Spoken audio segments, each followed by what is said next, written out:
Yo yo yo, c'est Balou, comme vous le voyez, je ne suis pas dans mon studio. Voilà, je ne suis pas dans mon studio aujourd'hui, mais il va y avoir quand même une pluie de vidéos d'actualité. Ces casquettes-là, je les saigne. Hein. Allez checker la marque, je vais les taguer là. Je crois que c'est Easy LA, je sais pas si on voit là, si c'est écrit là. Oui. Il y a écrit quoi là, hein? Easy. Il n'y a pas écrit LA? Non, bah voilà, bah, je vais les taguer dans tous les cas. Allez leur envoyer des DM. Dites-leur que vous validez les casquettes, que vous êtes envoyé par Balou. C'est la famille, donc voilà. Bon, allez, on va directement dans le vif du sujet. On va parler de Kanye West qui a annoncé une 3e date de concert à Chicago. Et là, on comprend plus rien avec Donda. Donc, Kanye West, vous le savez, hein, c'est Kanye, on va pas revenir sur lui. Donc, il avait annoncé la sortie du projet Donda il y a un moment maintenant.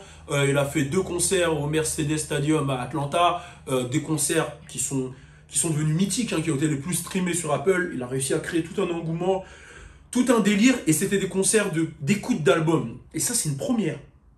C'est du jamais vu. C'est un marketing incroyable. Des premières d'écoute d'albums, concerts remplis. C'est le premier mec qui fait une tournée avant de sortir son album.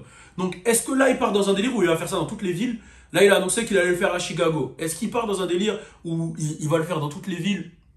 Affaire à suivre. On va voir en tout cas. J'ai vu des réactions des fans. Il y en a qui ont marre d'attendre. Il y en a qui disent que ça va vraiment être un classique parce qu'il se met dans des conditions. Franchement, on entend des choses. Il se met dans des petits locaux avec des haltères. Il fait du sport. Il se met dans des conditions bressons. On sait qu'il a une story avec Kim qui s'est mal passée. Donc là c'est un Kanye qui peut péter des blocs dans le projet. Donc lui, c'est un mec des émotions, il fait tout avec ses émotions, il faut que ça soit comme Kanye le veut. Il y a des rumeurs comme quoi pendant les matchs de baseball on le voit sur le toit du stadium. Il y a plein de rumeurs et surtout il y a une rumeur dernièrement qui est sortie comme quoi, bon il y avait Mike Dean qui avait mis des tweets que les gens ont un peu interprété. Selon les gens, les tweets de Mike Dean signifiaient qu'il en avait marre et qu'il se retirait du projet. Lui, il avait juste dit que non, en fait, c'est pas qu'il en a marre, c'est que ouais, il y a beaucoup de stress en fait dans un projet comme ça.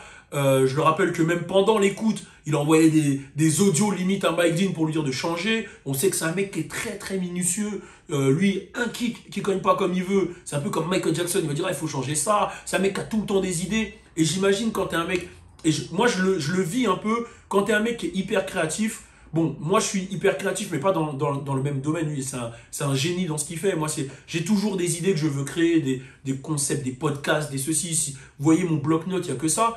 Ben, tu as une frustration quand tu peux pas faire ce que tu veux mettre en place. C'est-à-dire que moi, c'est une faute de moyens, de temps, d'équipe, etc. Et j'ai plein de choses. Lui, c'est peut-être qu'il a tellement des idées qui vont trop vite dans sa tête que là, il a fait quelque chose et pendant l'écoute, il se dit « Ah non, en fait, il faut faire mieux ». Et en fait, je pense qu'il a ce truc-là de vouloir atteindre la perfection dans ce projet où soit c'est du marketing, soit il a ce truc de vouloir atteindre la perfection dans le projet et il va jusqu'à prendre les beatmakers. Moi, je le vois grave faire ça, prendre les beatmakers, s'enfermer, faire de la musique toute la journée, les épuiser. Il leur succube leur énergie. Il leur aspire leur énergie. Ah, bien dégueulasse là ce que je viens de faire, hein. C'est dégueulasse de ouf. Mais il leur prend leur énergie, les beatmakers, ils en peuvent plus. Ils disent Kanye, on veut rentrer chez nous. Et lui il dit You don't have the answer.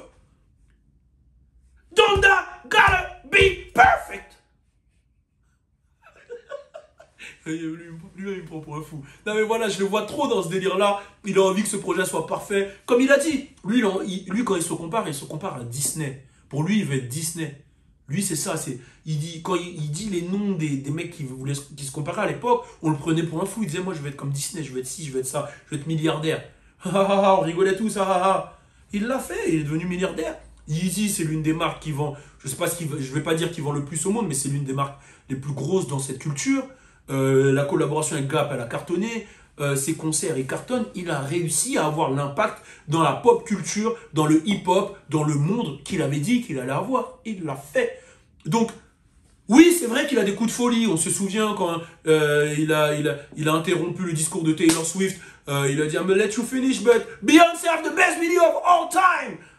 Quand sur scène, il crie comme ça. Ah, il se transforme en Super Saiyan, tu vois. Il se transforme en Broly. Tu vois, quand Broly... D'ailleurs, petite parenthèse, Vegeta, c'est une grosse salope. Voilà, je le dis, Vegeta, c'est une grosse salope. J'en ai marre des gens là qui parlent de Dragon Ball. Vegeta, c'est une salope. Voilà. Vegeta, il bat que les nuls. Dès qu'il y a un fort, Freezer, il perd. Cell, il perd.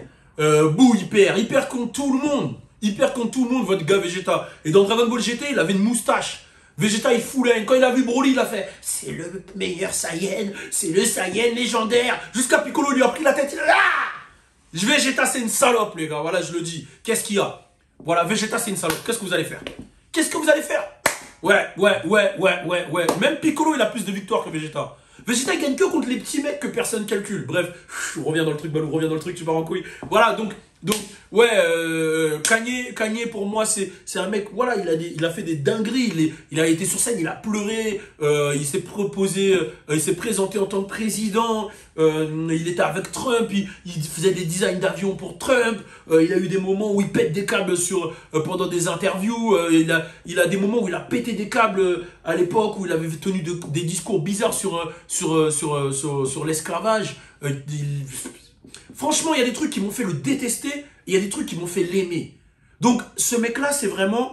dans tous les cas, on le sait qu'il est bipolaire. C'est vraiment... Ça peut basculer comme ça. Alors, est-ce qu'il est fou? Est-ce que c'est un génie? Moi, je dirais que c'est un génie fou. C'est un génie fou. Donc, est-ce que ce projet va cartonner? Est-ce qu'il va sortir? On ne sait plus. Même l'oracle ne peut pas vous donner de réponse. L'oracle, il donne des réponses. Mais quand le mec qui fait le projet, il peut même pas savoir quand est-ce que ça sort, l'oracle, il peut pas dire quand ça va sortir. Donc là, il est dans un mood où il séquestre ses gars, il fait des concerts avant-première. Lui-même, il sait pas ce qu'il il tente, il s'amuse. Donc voilà, donc je peux pas vous donner réponse, l'oracle ne peut pas vous donner réponse, mais c'est là où on en est aujourd'hui avec le projet Donda. Mais il y a une rumeur qui circule aussi comme quoi c'est lui qui voudrait sortir en même temps que Drake pour faire comme il a fait à l'époque avec 50 Cent. Quand les deux ont sorti le projet ensemble et que lui, il a fait 1 million et que 50 a fait 600 000. D'ailleurs, c'était là où on va dire que l'ère du gangsta rap a un peu pris un coup. Donc, affaire à suivre en tout cas. N'hésitez pas à mettre en commentaire, dites-moi ce que vous avez pensé. On est ensemble, c'était Balou, turn it up.